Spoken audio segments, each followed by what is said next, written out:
ಹಾಸನದಲ್ಲಿ ನಟ ಯಶ್ ತಾಯಿ ಪುಷ್ಪಾ ನಿವೇಶನ ಜಟಾಪಟಿ ಮುಂದುವರೆದಿದೆ. TV5ನಲ್ಲಿ ನಿವೇಶನ ಜಟಾಪಟಿಯ ಎಕ್ಸ್ಕ್ಲೂಸಿವ್ ಸ್ಟೋರಿ ನಿಮ್ಮ ಮುಂದೆ ಇದೆ. ಈಗ ಒಂದು ಕಡೆ ಪುಷ್ಪಾ ಅವರು ಕೇಳ್ತಾ ಇದ್ರು, ಇನ್ಯಾರೋ general power of attorney GP ಅಂತಾರಲ್ಲ, ಯಾರೋ ಮಾಲೀಕರು ಇರ್ತಾರೆ. ಆ ಮಾಲೀಕರು ನನ್ನ ಪರವಾಗಿ ಇವ್ರು ಮಾಡ್ತಾರಪ್ಪ ಕೆಲಸ ಕಾರ್ಯಗಳು ನಿವೇಶನಕ್ಕೆ ಸಂಬಂಧಪಟ್ಟಂತೆ, ಆಸ್ತಿಗೆ ಸಂಬಂಧಪಟ್ಟಂತೆ ಅಂತೇಳಿ GP ಅಂತ ಒಂದು ಬರ್ಕೊಡ್ತಾರೆ. ಅದೇ ಜನರಲ್ ಪವರ್ ಆಫ್ ಅಟಾರ್ನಿ. ನನ್ನ ಆಸ್ತಿ ಇವರೇ ನಿರ್ವಹಣೆ ಮಾಡ್ಕೊಳ್ತಾರೆ, ಇವರು ಅದ್ರ ಬಗ್ಗೆ ಇನ್ನು ಮುಂದಕ್ಕೆ ನೋಡ್ಕೋತಾರೆ ಅಂತ. ಸೊ ಇಬ್ಬರ ನಡುವೆ ಅವರು ದೇವರಾಜು ಅಂತ ಇಬ್ಬರು ಬಹಳ ಕಿತ್ತಾಡ್ಕೊಂಡಿದ್ರು. ಇಲ್ಲಿ ಏನಾಗಿದೆ, ಇಲ್ಲಿ ಅಧಿಕಾರಿಗಳ ಗೋಲ್ಮಾಲ್ನ ಕಾರಣದಿಂದಾಗಿ ಪುಷ್ಪಾ ಅವರು ದೇವರಾಜ್ ಅವರು ಕಿತ್ತಾಡುವಂತಾಯ್ತಾ. ಒಂದೇ ನಿವೇಶನ, ಇಬ್ಬರಿಗೆ ದಾಖಲೆ ಪತ್ರ. ಹಾಸನ ಮಹಾನಗರ ಪಾಲಿಕೆ ವ್ಯಾಪ್ತಿಯ ವಿದ್ಯಾನಗರದ ನಿವೇಶನ ಇದು.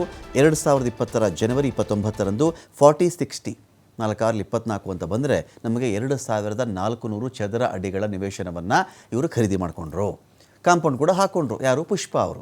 ಸದ್ಯ ಅಮೆರಿಕದಲ್ಲಿ ವಾಸವಾಗಿರುವ ಗಿರೀಶ್ ಅವರಿಂದ ಸೈಟ್ ಖರೀದಿ ಮಾಡ್ಕೊಂಡಿದ್ರು. ಆದರೆ ಅಧಿಕಾರಿಗಳಿಂದ ಒಂದೇ ನಿವೇಶನಕ್ಕೆ ಇಬ್ಬರಿಗೆ ಖಾತೆ ಮಾಡಿಕೊಟ್ಬಿಟ್ಟಿದ್ರು.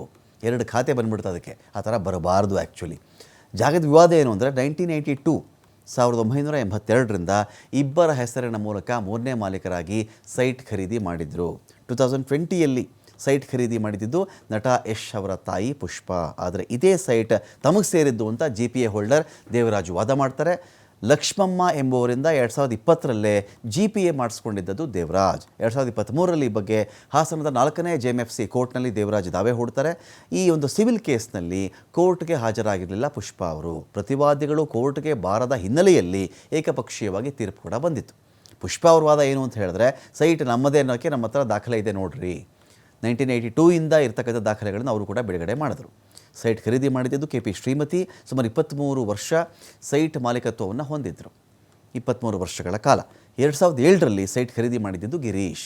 2020ರವರೆಗೆ 13 ವರ್ಷ ಈ ಗಿರೀಶು ಸೈಟ್ ಮಾಲೀಕರಾಗಿದ್ದರು. 2020ರಿಂದ ಯಶ್ ತಾಯಿ ಸ್ವಾಧೀನದಲ್ಲಿ ನಿವೇಶನ ಇದೆ. 44 ವರ್ಷ ಇಲ್ಲದಂಥ ವ್ಯಾಜ್ಯ ಈಗ ಯಾವ ಥರ ಬಂತಪ್ಪ ಅಂಥೇಳಿ ಪುಷ್ಪಾ ಅವರು ಕೂಡ ಒಂದು ಕಡೆ ಕ್ವಶನ್ ಮಾಡ್ತಾ ಇದ್ದಾರೆ.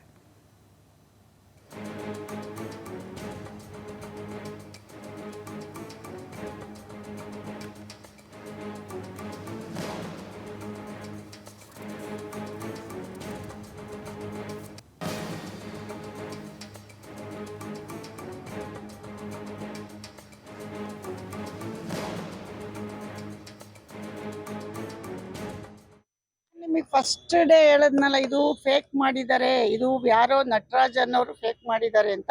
ನಮ್ಗೆ ಆಲ್ರೆಡಿ ಹಿಂದೆನೆ ಅವರು ನಟರಾಜು ಅವರು ಈ ಸೈಟ್ ಅವ್ರಿಗೆ ಗೊತ್ತು, ಆ ಏರಿಯಾ ಗೊತ್ತು. ನಟರಾಜು ಅಂದ್ರೆ ಅವನ ದೇವರಾಜು ಭಾವ, ಅವನು ನಟರಾಜು PD.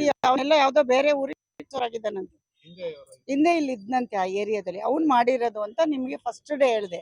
ನನಗೆ ಯಾರು ಮಾಡ್ಕೊಟ್ರು ಆಯಪ್ಪನೇ ಅವ್ರಿಗೂ ಮಾಡಿದ್ದಾರೆ. ಫೇಕ್ ಮಾಡಿರೋದೇ ಆಯಪ್ಪ ಅಂತ ನನಗೆ ಮಾಹಿತಿ ಇದೆ. ಖರ್ಚು ಕೇಳಿ ಆಯಪ್ಪನ.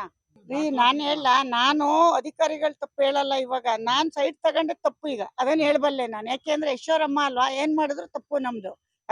ದಾಖಲೆ ಕೊಡ್ಬೇಕು ನಾನು, ಯಾಕೆಂದ್ರೆ ಇಷ್ಟ ಆದ್ಮೇಲೆ ಅವ್ರಿಗೆ ತಲುಪಿಸ್ಬೇಕು. ನಮ್ ಗಮನಕ್ಕೆ ಯಾಕೆ ತಂದಿಲ್ಲ ಅಂತಾರೆ.